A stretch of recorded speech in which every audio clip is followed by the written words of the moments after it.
Tak disangka hanya gara-gara mengambil durian tanpa izin, seorang bocah dibunuh dan dimutilasi. Korban yang baru berusia 11 tahun itu dihabisi oleh sang penjaga kebun.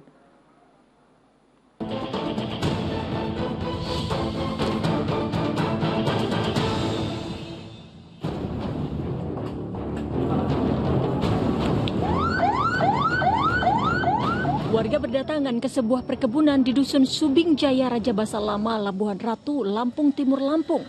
Di tempat itu seorang bocah ditemukan tak bernyawa dalam kondisi termutilasi. Ya, bagian kepala dan tubuh anak laki-laki yang duduk di bangku sekolah dasar itu terpisah sejauh 50 meter. Bahkan bagian perutnya juga mengalami luka parah. Diketahui sebelumnya korban bersama teman-temannya pamit pergi ke sebuah kebun durian.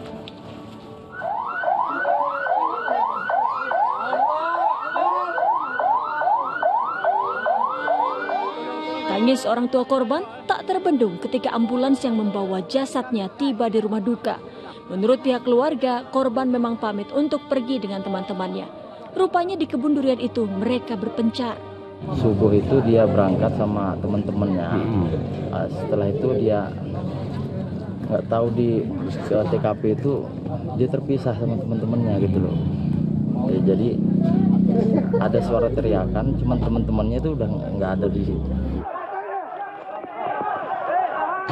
Di hari yang sama, warga mengamankan seorang pria terduga pelaku pembunuhan di perkebunan tempat jasad korban ditemukan.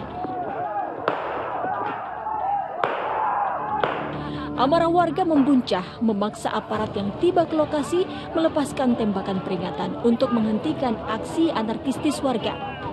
Setelah berupaya menenangkan massa, terduga pelaku akhirnya dievakuasi dan dibawa ke kantor polisi. Usai diamankan aparat dan dilakukan pemeriksaan, pria berusia 25 tahun tersebut akhirnya ditetapkan sebagai tersangka. Rupanya pembunuhan sadis itu berlatar belakang hal sepele. Tersangka tak terima buah durian di kebun yang ia jaga bersama ayahnya diambil oleh korban.